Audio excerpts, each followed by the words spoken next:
अस्सलाम वालेकुम जी। मेरा नाम सुहेल अब्बास है और आप देख रहे हैं learn with Suhail official YouTube channel. नाज़रीन, आज हम एक नया अपना करंट अफेयर का टॉपिक देखेंगे। Iran wants Pakistan to complete pipeline or face 18 billion penalty.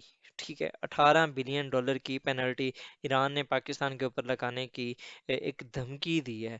तो ये क्या है, किस वजह से है, हम इसको देखेंगे। फिर हम ये देखेंगे आईपीआई गैस पाइपलाइन का एक प्रोजेक्ट था, वो क्या था, वो किधर गया, फिर आईपी गैस पाइपलाइन कहाँ से आई, और फिर वो आज तक क्यों कंस्ट्रक्ट नहीं हो सकी, पाकिस्तान के ईरान के साथ क्या रिलेशंस रहे हैं। ठीक है, इसको हम थोड़ा सा एनालाइज करने की कोशिश करेंगे। जियो पॉलिटिकल जो कंसिक्वेंसेस हैं ऑफ दिस डील, उसको भी देखेंगे। तो सबसे पहले जी, ईरान ने धमकी दिया। ये मल्टीपल जो न्यूज़पेपर्स हैं उन्होंने इस चीज़ को पब्लिश भी किया है।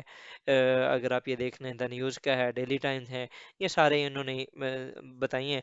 और मिनिस्ट्री ऑफ जो एनर्जी है, जो कि मैंने आपको पहले भी मिनिस्ट्री ऑफ एनर्जी हैं, उनके जो मिनिस्टर हैं जिनका नाम है मुसद्दिक मलिक, इन्होंने अभी पिछले दिनों ये क्लेम किया कि यस, जब हमारा एक डेलीगेशन ईरान गया था तो ईरान ने हमें हमें धमकी दी थी।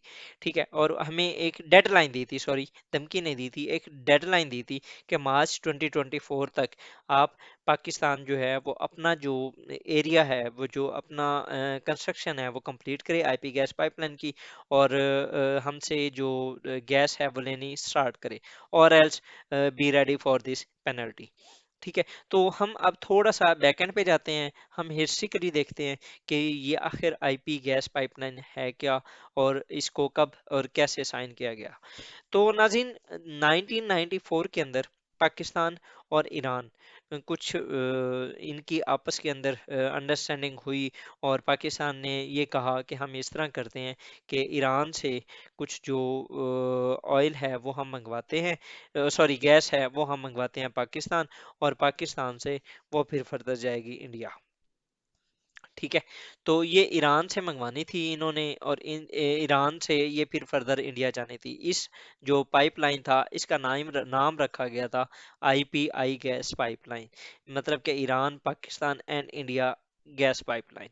ठीक है, ये बातें चल रही थी 2008 के करीब करीब, तकरीबन डील फाइनलाइज होने लगी थी कि जब यूएस दरमियान में आ गया। उसने कहा जी नहीं, आप इसको ना करो, आप ये जो एक टापी गैस पाइपलाइन है ना, तुर्कमेनिस्तान, अफगानिस्तान, पाकिस्तान और इंडिया गैस पाइपलाइन, इसके ऊपर काम करो। उसने इंडिया को इन्फ्लुएंस किया। आपको याद होगा 2006-7 में इंडिया के यूएस के साथ रिलेशंस बहुत अच्छे होने लग गए थे, उन्होंने न्यूक्लियर सिविल डील स्टार्ट कर ली थी, ओबामा आया था, और मल्टीपल मतलब कि इस तरह के जो काम थे वो चल रहे थे।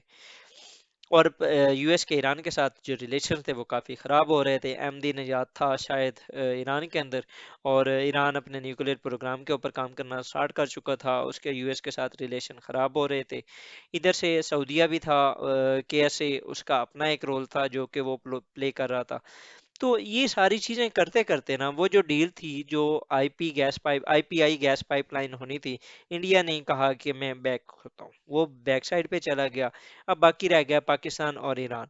तो इन्होंने 2009 के अंदर डील कर ली। ठीक है, और 2012 में उस डील के तहत 2012 में काम स्टार्ट होना था। 2015 में, जनवरी 2015 में आईपी गैस पाइपलाइन को प्रॉपर फंक्शनल हो जाना था। ठीक है, 2012 में डील साइन हुई, 2015 में हुई, लेकिन with the passage of time Pakistan, Iran ने अपनी तरफ से गैस जो कंस्ट्रक्शन थी उसकी स्टार्ट कर दी थी, उसने कंस्ट्रक्शन कर ली, लेकिन जो पाकिस्तान था उसने ना की। ठीक है, उसके बाद ये हुआ कि ईरान पाकिस्तान ने कतर के साथ कुछ डीलिंग की और कतर से गैस लेनी स्टार्ट कर दी। अब पाकिस्तान का ईरान आईपी गैस पाइपलाइन के ऊपर जो इन्हिसार था वो कम हो चुका था, उसका इंटरेस्ट भी कम हो चुका था। ठीक है, उसके अलावा यूएस की ईरान के ऊपर बढ़ती हुई जो सैंक्शंस थी, ये भी एक बहुत बड़ा मसला थी कि पाकिस्तान आईपी गैस पाइपलाइन को प्रॉपर स्टार्ट ना कर सका। 2019 के अंदर जब इमरान खान की गवर्नमेंट आई, उन्होंने उसको दोबारा एग्रीमेंट को रिवाइज किया, और उसके अंदर कुछ जो पेनल्टीज थी उनको ख़त्म करवाने की कोशिश की गई। अब ईरान ने जब वो एग्रीमेंट किया था तो वो उसके मुताबिक 2024 तक पाकिस्तान के ऊपर पेनल्टी कोई नहीं लगाएगा। लेकिन उसके बाद वो फर्दर उसकी अभी ज़्यादातर डिटेल्स तो नहीं आई, लेकिन वो 2024 तक का था कि ईरान के ऊपर सॉरी पाकिस्तान के ऊपर ईरान कोई पेनल्टी नहीं लगाता। ये थी पूरी स्टोरी। अब हम इनको स्लाइड्स में देखते हैं। सबसे पहले हिस्ट्रिकल टाइमलाइंस, ये 1994 के अंदर पाकिस्तान जो इसको पीस पाइपलाइन कहा जाता था, जिसमें ईरान, पाकिस्तान और इंडिया इन्होंने आपस में ये डील करनी स्टार्ट की, इंक्लूडिंग इंडिया।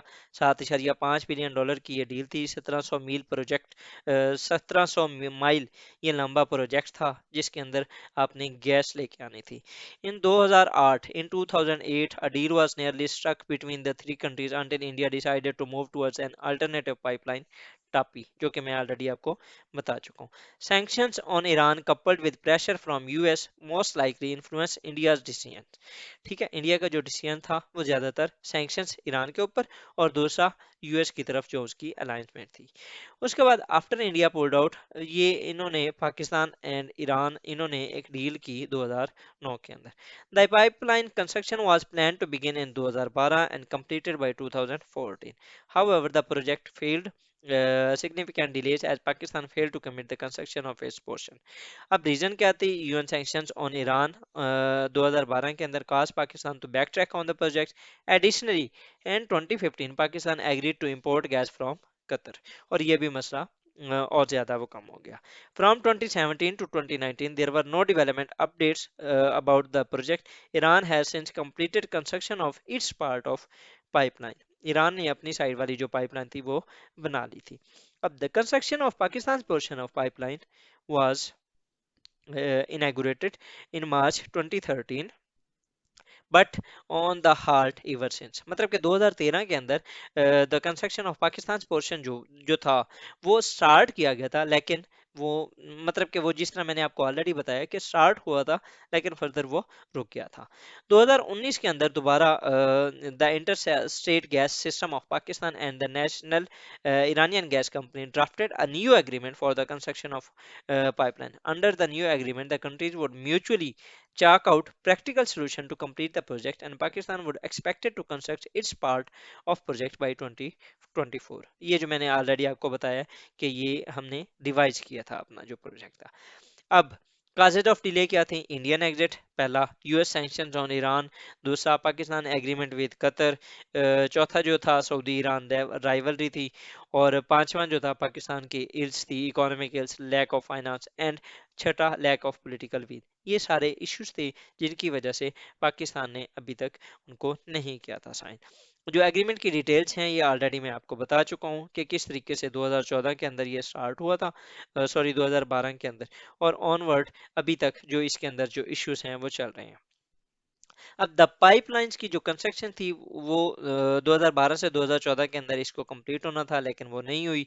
ठीक है, अब जो रिवाइज अकॉर्ड हुआ था उसके अंदर ईरान ने ये कहा था, Iran would not approach any international court if there were delay in the construction of pipeline and neither would Pakistan pay any fine to Iran till 2024। ये जो 2024 है, टिल 2024 यहाँ तक का उसने पाकिस्तान ने वादा किया था, और ईरान ने भी कहा था कि मैं नहीं जाऊंगा। अब ईरान ने जस्ट इसलिए ये वार्निंग दी है कि पाकिस्तान को कि या तो आप कर लो, अगर आप नहीं करेंगे तो फिर हम जाएंगे। ठीक है, तो जो कि पाकिस्तान ऑलरेडी इस टाइम, पाकिस्तान के इकोनॉमी क्राइसिस हैं, पाकिस्तान के इस टाइम पॉलिटिकल क्राइसिस हैं, पाकिस्तान के इस टाइम सोशल क्राइसिस हैं। ठीक है, हर लिहाज से अगर आप देखा जाए तो पाकिस्तान एक क्राइसिस की डोमेन में वो फंसा हुआ है।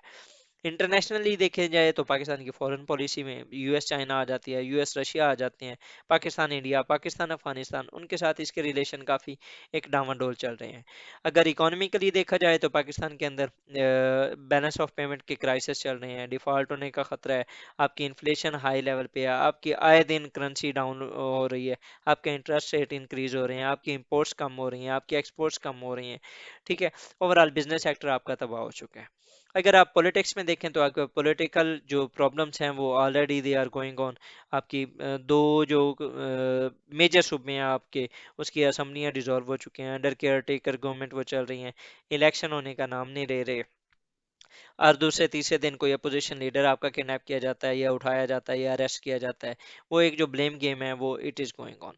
सोशली तौर पर अगर आप देखें तो आपकी जो सोसाइटीज़ हैं वो काफ़ी डिस्टर्ब हो चुकी हैं, सेक्टेरियन बेसिस पे, इथनिक बेसिस पे, आपके फ्लड्स की वजह से वैसे ओवरऑल कमर टूट चुकी है आवाम की, महंगाई की वजह से कमर टूट चुकी है आवाम की, उनको पेट्रोल नसीब नहीं हो रहा, उनको आटे के क्राइसिस, उनको शुगर के क्राइसिस, मतलब कि मल्टीपल ये भी क्राइसिस चल रहे हैं। इन सारे हालात में एक नया इशू जन्म लेता है और वो है $18 बिलियन की पेनल्टी। ठीक है, तो what will be going on in future, time will be telling us. With this word जी, I would like to thank you for watching my video. बस मैं एंड इस लिहाज से करूंगा कि अल्लाह ताला इस मुल्क का हामी हो, नासिर हो। If you are new on this channel for such sort of analysis, if you want to get more videos, then subscribe this channel and press the bell icon ताकि आने वाली जो videos हैं वो आपको मिलती रहें। I would like to thank you again. Allah Hafiz.